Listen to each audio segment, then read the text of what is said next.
एक दिन की बात है कि रावण की बहन शूर्पणखा वो वहां भ्रमण करते हुए आई।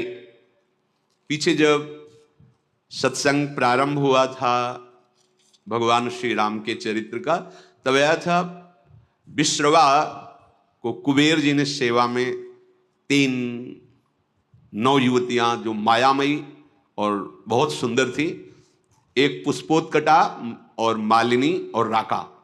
पुष्पोत्कटा से रावण कुंभकर्ण, मालिनी से विभीषण और राका से ये शूर्पणखा और खर, इनका प्रादुर्भाव हुआ था। विश्रवा जी पुलस्त जी के ही अंश से प्रकट हुए थे।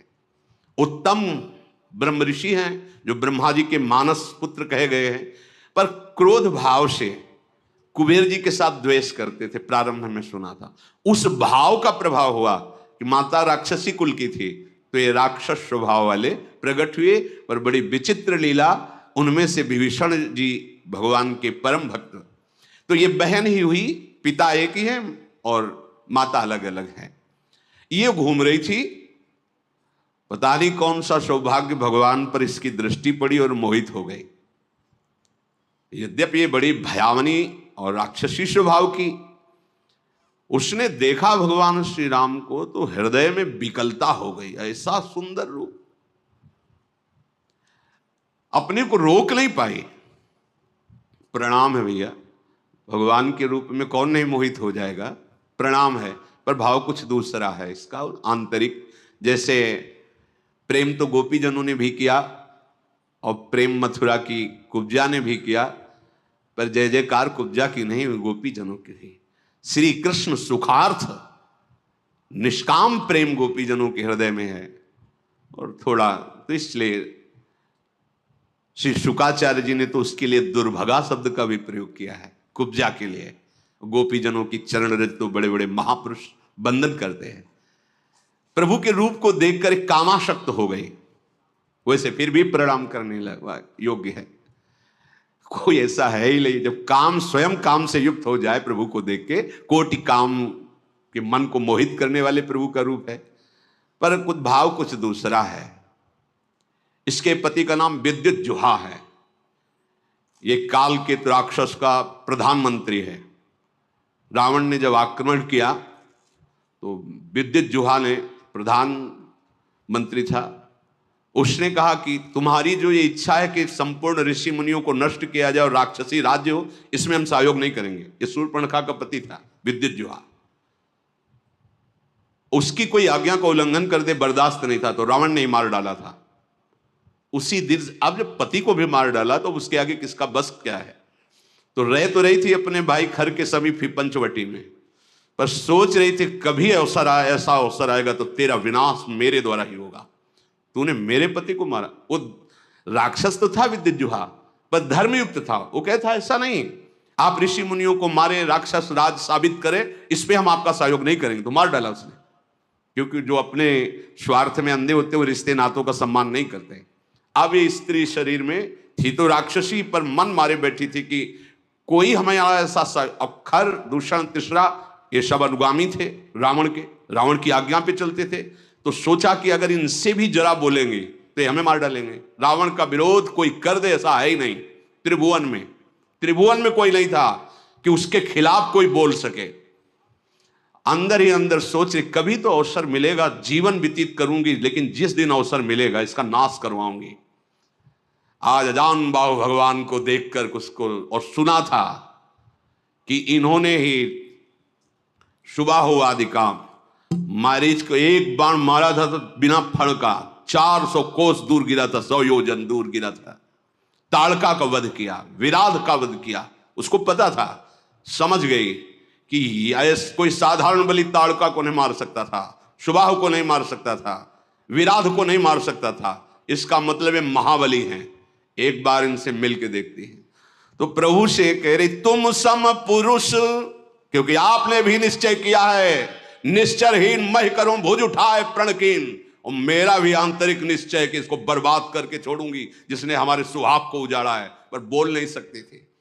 सुंदर रूप धारण किया और भगवान के सामने गई और मुस्कुरा कर बोली तुम सम पुरुष नमो सम नारी, यह संजोग विधि रचा विचारी। आपके जैसा पुरुष नहीं, मेरी जैसी नारी नहीं, बड़ा सुंदर संजोग है, स्वीकार कर लो महाराज। मम अनुरूप पुरुष जग माही, देखूं खोजी लोक तिहु नाही। ताते अब लगी रहूं कुमारी, मनुमाना कछु तुम्हीं निहारी। मेरे लायक तो आप ही हो, तीनों लोक में कोई नहीं है मेरी जोड़ का, ये रावण का विनाश का संकल्प कर सके। आपने भी किया है और मैंने भी किया है, बड़ी गूढ़ भाषा है। वैसे अब तक मैं कुमारी हूं, किसी का वरण नहीं किया, आप हमें स्वीकार कर लीजिए। तुमको देखकर मन मान गया है।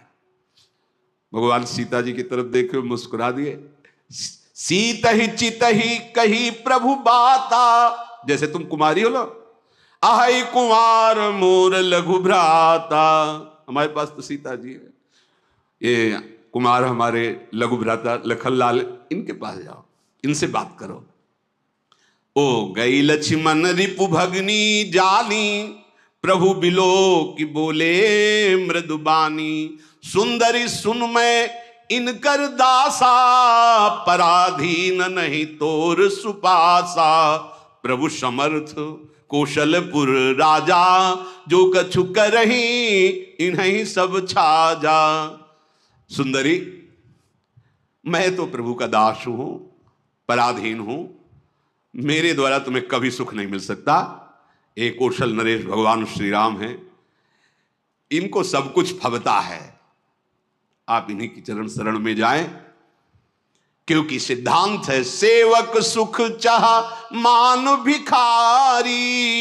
व्यसनी धन शुभ गति व्यभिचारी, लोभी जसु चाह चार गुमानी। नभ दुहि दूध चहत ये प्राणी। सेवक होकर के अपने सुख की चाह करे, भिक्षुक धर्म स्वीकार करके सम्मान की चाह करे, जुआ शराब व्यभिचार करने वाला धन और शुभ गति चाहे, कभी नहीं प्राप्त हो सकता। लोभी पुरुष अपना यश चाहे, अभिमानी पुरुष अर्थ धर्म काम मोक्ष चाहे, ये सब प्राणी आकाश को दूह कर दूध लेना चाहते हैं, अर्थात असंभव को संभव करना चाहते हैं। वो प्रभु के पास गए, प्रभु ने फिर लक्ष्मण जी के पास दे, लक्ष्मण जी ने फिर प्रभु के पास भेजा, प्रभु ने फिर लक्ष्मण जी के पास भेजा। लक्ष्मण जी ने कहा कि तुमको वही भरेगा जिसके एक इतनी भी लज्जा नहीं होगी। लक्ष्मण जी ने कहा, लक्ष्मण कहा तोई सो बरई, जो तृण तोरी लाज परिहरई। जिसने तृण तोड़ कर लाज का त्याग कर दिया, तेरी जैसे को वही वरण करेगा। अब तो सुंदर रूप त्याग कर आ गई शूर्पणखा के रूप में, भयानक रूप। तब खिसियानी राम पही गई, रूप भयंकर प्रगटत भई। सीत ही सभय देखी रघुराई, कहा अनुज सन शयन बुझाई। सीता जी को भयभीत देखकर भगवान ने पीछे किया सीता जी को, लक्ष्मण से कहा हिसाब कर दो इसका। नाक कान काट लिए। लक्ष्मण अति लाघो सो नाक कान बिन कीन, ताके कर रावण को मनो चुनौती दिन। नाक कान काट के मानो निशाचर राज रावण को चुनौती भेजी हो। लक्ष्मण जी ने शूर्पणखा को नाक कान रहित कर दिया। अब तो जब नाक कान कटा तो ऐसा लग रहा था जैसे गेरू के पहाड़ से पानी का धारा गिर रहा हो, ऐसे खून बहने लगा। नाक कान बिनु भई बिकरारा, जनु स्रव शैल गेरू के धारा। खर दूषण पही गई बिल पाता, धिग धिग तव पौरुष बल भ्राता। नाक का वैसे विकराल थी, जब नाक कान कटा तो लाल लाल खून बह रहा और विकराल रूप हो गया। अब अवसर ढूंढा, अब विनाश का कार्य शुरू करूंगी। गई खरदूषण के पास और कहा, तू भाई है, बड़े बलवान बनते हो तुम, राक्षस राज बनते हो, देखो तुम्हारी बहन का नाक कान काट, तुम्हारे बल को धिक्कार है। तो किसने किया है? तब समझा कर बताया, यही पास में आए हैं, एक राजकुमार जिनके साथ बहुत सुंदर स्त्री और दूसरे राजकुमार गोरे और इतने बलशाली कि तुम उनके सामने कुछ नहीं हो। देखो तुम्हारी बहन का नाक कान काट लिया। अब तो तुरंत आदेश किया, तो जैसे काजल के पर्वत पंख धर के उड़ रहे हो ऐसे ऐसे भयानक राक्षस अपने असली सब रूपों में युद्ध की तैयारी की। नाना वाहन नाना कारा, नाना युद्ध धर घोर पारा, सूपनखा आगे कर लीनी। आगे आगे सूपनखा नाक कान काटे हुए खून बहते जा रहे, पीछे से भयानक सेना। चलो ले चलो, कहां है वो राजकुमार। अब तो मृत्यु के वशीभूत होकर ये सब खिंचे हुए चले जा रहे राक्षस, गरज रहे हैं, ललकार रहे हैं। कोई आकाश में उड़ रहा है, कोई बड़ी अपनी बलवीरता की डींगे हाँक रहा है। अरे कोई कहता जीते जी दोनों भाइयों को पकड़ लो, पकड़ के मार डालो, उसकी स्त्री को छीन लो। ऐसे आवाजें गूंज रही। भगवान ने धूल देखी, लक्ष्मण से कहा राक्षसों की भयानक सेना आ रही, तुम सिया जी को ले जाओ और कंदरा में गुफा में छुप करके रहो, सावधान रहना, बड़े मायावी राक्षस हैं ये। लक्ष्मण जी धनुष पर प्रत्यंचा चढ़ाकर बाण लिए हुए सीता जी को आगे करके गुफा में जाके सीता जी को विराजमान किया। अब वो राक्षसों की सेना समीप आई, राम जी ने टंकार की धनुष की, तूड़ी से बाण निकाल करके हाथ में लिया। कठिन टंकार सुनते ही कांप गए सारे राक्षस। सारंग धनुष की टंकार भगवान का ये दिव्यास्त्र है। आपने केश पासों को चूड़ा के रूप में, अपने पीतांबर को कमर में कसा। आई गए बगमेल, धरहु धरहु धावत सुभट, जथा बिलो की अकेल, बाल रवि घेरत दनुज।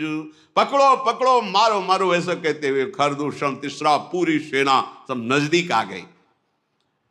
जैसे बाल सूर्य जब उदय होते हैं तो मंदेह नाम के दैत्य मानो घेर लिए हों, ऐसे भगवान को चारों तरफ से घेर लिया। भगवान ऐसे मंद मुस्कुराए सबकी तरफ दे। ये पहला बाण है। जी भी मुस्कुराए तो जो सब धनुष बाण और सब अस्त्र लिए थे ना, सबके नीचे हो गए, देखते रह गए। इतने सुंदर राक्षस हैं, मारने आए, देख रहे। खरदूषण ने देखा कि यहां तो मारने आए थे, यहां तो सब लुट रहे। भगवान को जब देखा तो उसने कहा मंत्री से कि मेरी बात इनसे कहो। कोई ऐसा आज तक मैंने देखा नहीं जैसा इनको देखा है। नाग असुर सुर नर मुनि जेते, देखे जीते हते हम केते, पर हम भरी जन्म सुनो सब भाई, देखी नहीं है सुंदरताई। इतना सुंदर रूप तो हमने कहीं नहीं देखा। सुनो, यद्यपि इन्होंने हमारी बहन को कुरूप किया, पर इनको मारेंगे नहीं, बहुत सुंदर है। देखो ये बात, भगवान के रूप को देखकर घोर निशाचरों के हृदय में भी प्रेम का स्फुरण हो रहा है। यद्यपि भगिनी कीन कुरूपा, बधलायक नहीं पुरुष अनुपा।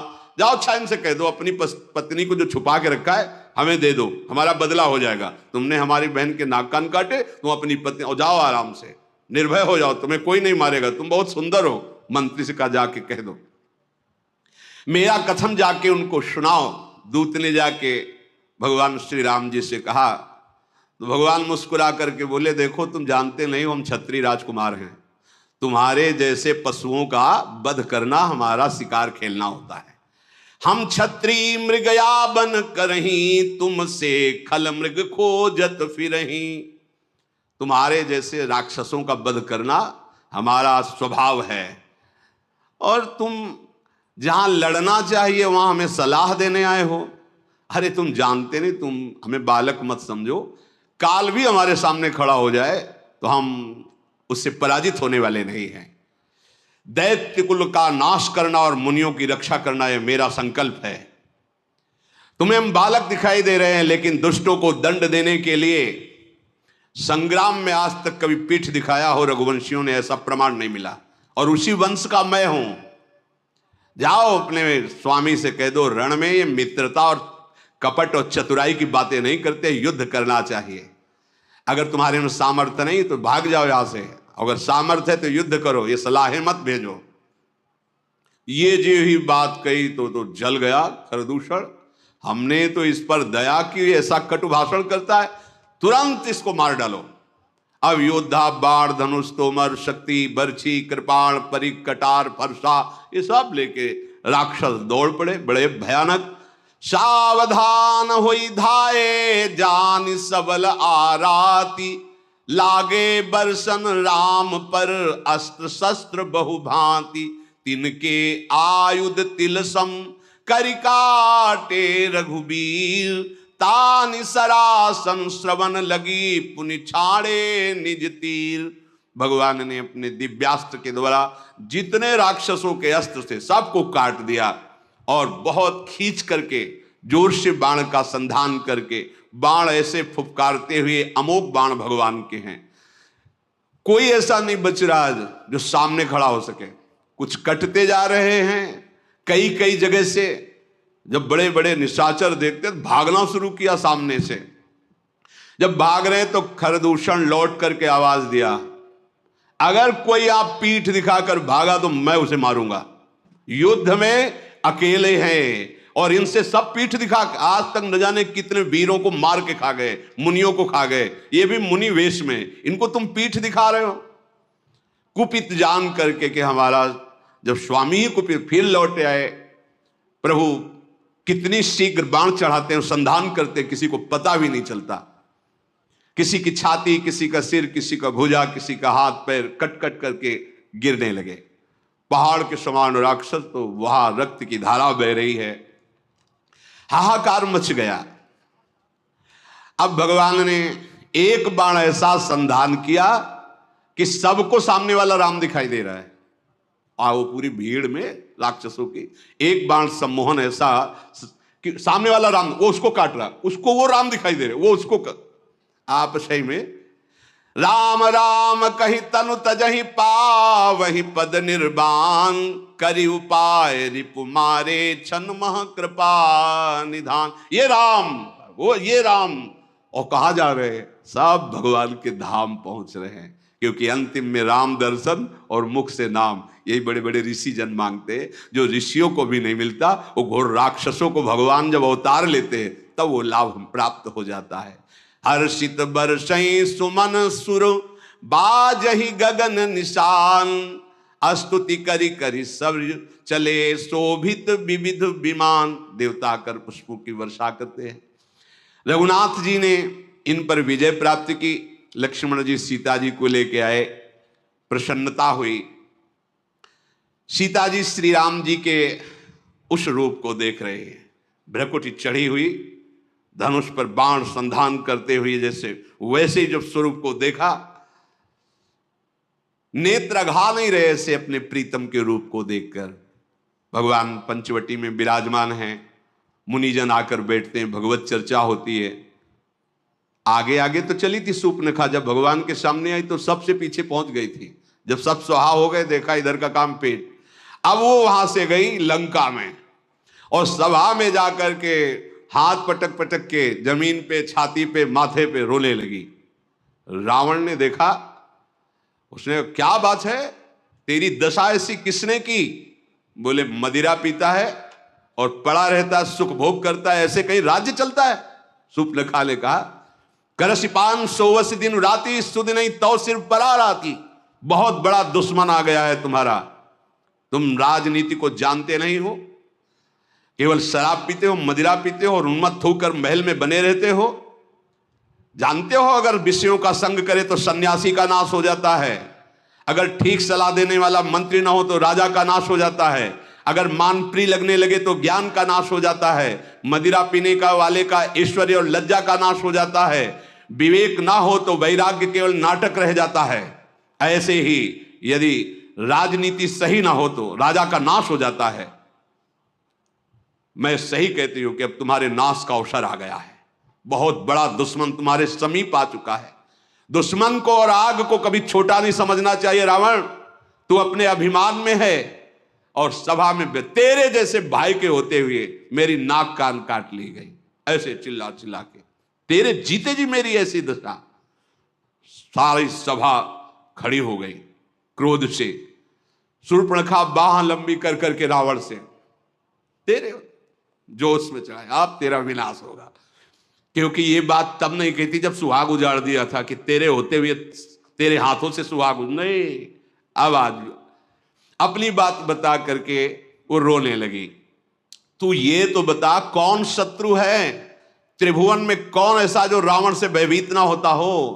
कहा है अयोध्यापति महाराज दशरथ के लाडले कुमार श्री राम, लक्ष्मण और बहुत सुंदर उनके साथ स्त्री है, वो आए हुए हैं, जिनकी भुजाओं का बल पाकर अय दशमुख रावण अब कोई भी मुनि तेरे से भय नहीं खाता। देखने में बालक है पर काल के भी वो महाकाल हैं, परम धीर श्रेष्ठ धनुर्धर, महान गुणों से युक्त, महान बल, अतुलित बल प्रताप, द्रोह भ्राता, खल बदरत सुर मुनि सुख दाता, शोभा धाम राम अस नामा, तिनके संग नारी एक श्यामा। दोनों भाई महान बलशाली, परम सुंदर, शोभा के धाम, नाकान कटे फिर भी कह रही परम सुंदर है वो, दुष्टों का वध करने में समर्थ है, शांत भक्त, देवता मुनि इनको सुख देने वाले हैं, उनका नाम है राम। उनके साथ बहुत सुंदर नवयुवती है। विधाता ने ऐसी स्त्री तो त्रिभुवन में बनाई ही नहीं है जैसी स्त्री है। 100 करोड़ कामदेव भी न्यौछावर हैं ऐसा सुंदर स्वरूप राम जी का, तो 100 करोड़ रति भी न्यौछावर हैं ऐसा सुंदर स्वरूप उस युवती का। उन्हीं के छोटे भाई गोरे भाई लखन जी ने मेरी ये दुर्दशा की है।